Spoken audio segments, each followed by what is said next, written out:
When you call 911 in these rural southern towns, you could have to wait hours for an ambulance to arrive. I think we only have one. So you waiting 30 minutes, and that 30 minutes you're gone. Emergency medical services are nearing collapse in parts of rural America. Rural hospitals are filing for bankruptcy and shutting down, and EMS workers are having to drive hours to take patients to the nearest hospital. Or we could potentially have to drive about 2 hours. It's going to take our unit out of service 3 to 5 hours, depending on how far we have to travel. Paramedics and EMTs are putting themselves on the line to serve their communities. From gunshots, from stabbings, from seizures, from heart attacks. I can't tell you how many times we've gone in on unsafe scenes because patients are going to die if you don't. This is a trauma tourniquet in case, we do get shot. EMS is not considered an essential service in the vast majority of states, and they're not guaranteed federal funding like fire and police departments are. Many ambulance companies are privately owned, and some resort to crowdfunding or big sales to keep running. I don't think paramedics are valued at all. Nobody really understands what we're doing until they need a service that we provide. So what happens to rural communities when hospitals close and there are no ambulances available? We traveled to the Mississippi River Delta, where EMS workers are grinding to keep ambulances running and where rural hospitals are a distant memory. I just want people to have a chance. Not trying to be God, but it's like they rather for the Delta to die.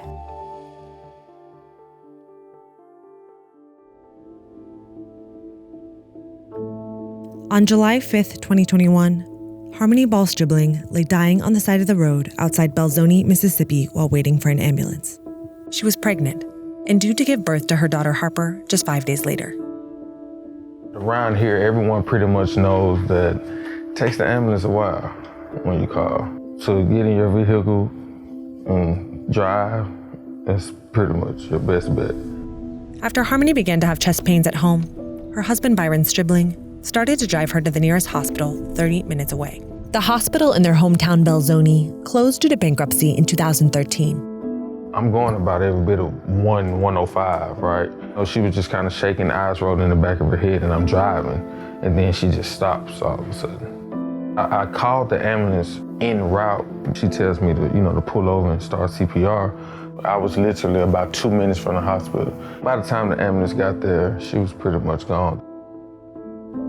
Since Harmony and Harper died, Harmony's mother, Chanel, has been questioning why they didn't have access to health care. Someone said, one of the nurses, if she would have had oxygen on, the baby could live. That stuck with me even after. It just kept on if. And then I was like, it shouldn't be no if. Black, white, it don't matter what color you are, or race, or religion. Emergency care is for everybody. Money for everything else, but not that. He's got the whole world in his hands. He's got the whole world. As rural hospitals close, ambulances are having to drive farther to transport their patients. This is the case for EMS workers in Marianna, Arkansas, a small town on the other side of the Mississippi River from Belzoni. There's only one ambulance service for 620 square miles, an area twice the size of New York City. The closest hospital is in Helena, which is approximately 40 minutes away. But that hospital doesn't have an ICU and recently closed the unit dedicated to childbirth. Rural paramedics like Michael Tharp are spending more time caring for patients in the back of the ambulance. We work heart attacks, gunshots. I've delivered babies in the back of this ambulance. A lot of times if they call, the water's already broken and they're already too far away from the hospital. So in the process, I have delivered or caught between 20 and 30 babies. We never know what we're going to work on, and we have to carry as much supplies as most of the hospitals do. It has gotten worse for us because the hospitals are closing down. That's us. We fix and go. When Michael and his crew go on an emergency call like this, they often don't know what they're going to find. In the most extreme cases, it could be a 12-hour round-trip ride to transport the patient to the right facility. On average, EMS workers make less than half the salary that nurses make. And the turnover rate is between 20 and 30% of workers per year, leaving ambulances scrambling for staff. Most every company I know is down paramedics. The paramedics that you do have that are dedicated are away from their families more and more, but I'm getting calls all the time to work different places because they have no paramedics. In the next 5 years, things are going to be critical because the older folks like me that work all these extra days are going to be retiring and there's nobody coming along to take our place. So we are actually worried about the future for our families, for communities. Show us on scene 10.2, 10.2. We did not follow Michael and his colleague Lori into the house due to patient privacy laws. Now, this is not an emergency, but God knows I'm glad to see. Well, when they call us, we typically turn those lights on. The patient refused to be transported to the hospital, and this is not uncommon. Rural ambulance services often get paid through reimbursements from Medicare, Medicaid, or private health insurance, but they are usually only eligible for payment if they actually transport the patient to the hospital. As far as the company goes, there's no way for reimbursement. When they call us, we don't think about the money. Our main interest is the person. Jamie Pafford Gresham is the owner of Pafford Medical Services, which runs the ambulance in Marianna. She says operations have become more difficult and expensive. Since the beginning of 2020, over 20 ambulance services in Arkansas have closed. You may actually respond to 10 things during the day, but you only transport 3 patients. And at that moment in time, that's all the provider has to go on is those 3 reimbursable calls. Jamie's family has been in the ambulance business for over 50 years. She runs ambulance services across the South in Oklahoma, Louisiana, Mississippi, and Arkansas. You know, in the last 2 years, I continually get texts on my phone of hospitals having to have closures or their CT scan is broken and we can't take patients there for specific reasons. We have to figure out where we're going to take the patient, all while they're in the back of the 8x8 box being taken care of by the medic. It becomes my problem that I can't find a place for them to go or that I'm having to travel extended distances. Under federal health policy, EMS is considered a transportation benefit. It lands primarily under the U.S. Department of Transportation. 25 around the destination 20. Only 11 states have legislation deeming it essential or required, but even that doesn't guarantee that they will be funded. Most ambulance providers live from Medicare check to ensure that they can make their payrolls and pay their bills. I mean, you just saw a $250,000 rig go out the door. Rural EMS is in a crisis. If we don't pay attention to it, then we truly are going to have a collapse of our system. I feel like that the ambulance provider has been pushed to the side and told that they're not important and they're just an ambulance driver. And my guys are so much more than that. We are providing mobile health care in the communities in which we serve and sometimes unreimbursed health care. Sometimes working in EMS can even be dangerous. Ambulance crews are often the first on the scene in an emergency, like after a drug overdose or a shooting. Tell me what happened? We had a lot to drink. I'm going to give you some fluids, okay? Just relax your arm for me. The day before we arrived in Marianna, Arkansas, Lori Richardson says she received death threats. Last shift I worked, I actually ran a call for a cardiac arrest, and the patient's family was not happy with the way that they assumed we were supposed to be doing our job, and there was more than one death threat put out for me and my partner at the time. When people call 911, they're asking us into their life or their emergency. It's really difficult to understand why they would, want to hurt us just for doing our job, regardless of if they think that we've done it right or wrong. You've called us into this situation. Lori's crew will even wear bulletproof vests on the job. The company provided them for the staff after previous assaults and death threats. And Pafford purchased these for our crews in Phillips and Lee counties. This is a trauma tourniquet. Most of us keep them in our vest in case, we do get shot.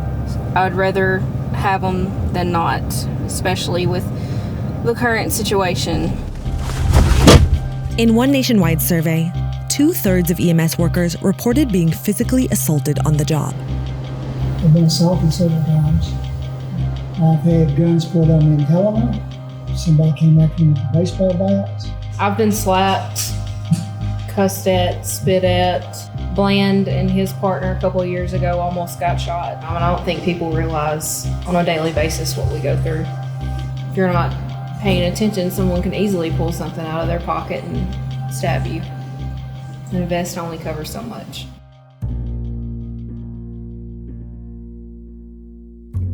"138 rural hospitals have closed nationwide since 2010, partly due to increased costs and low revenue.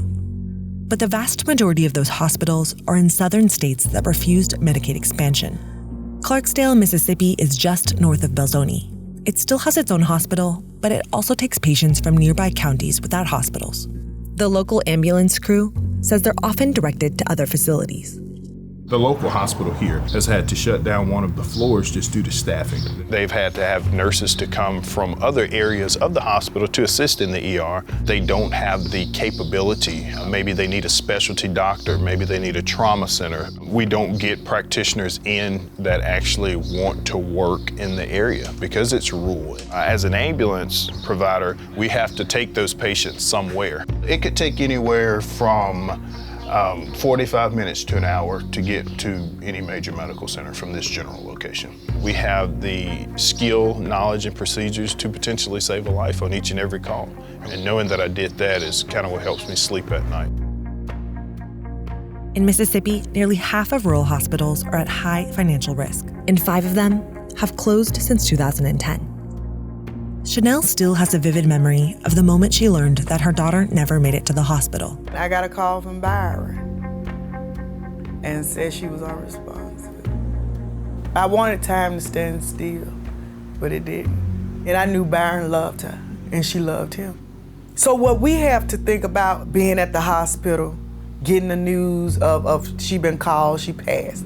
He's there from putting her slippers or shoes on, getting in the car, to being on side of a dirt road in the morning by themselves.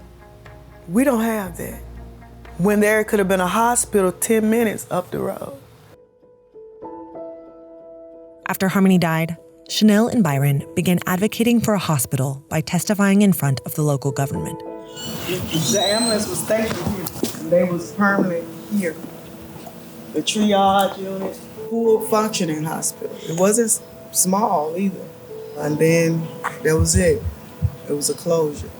Most time in rural communities, we used to going out our way to get stuff, but we didn't think we'd have travel to get emergency care.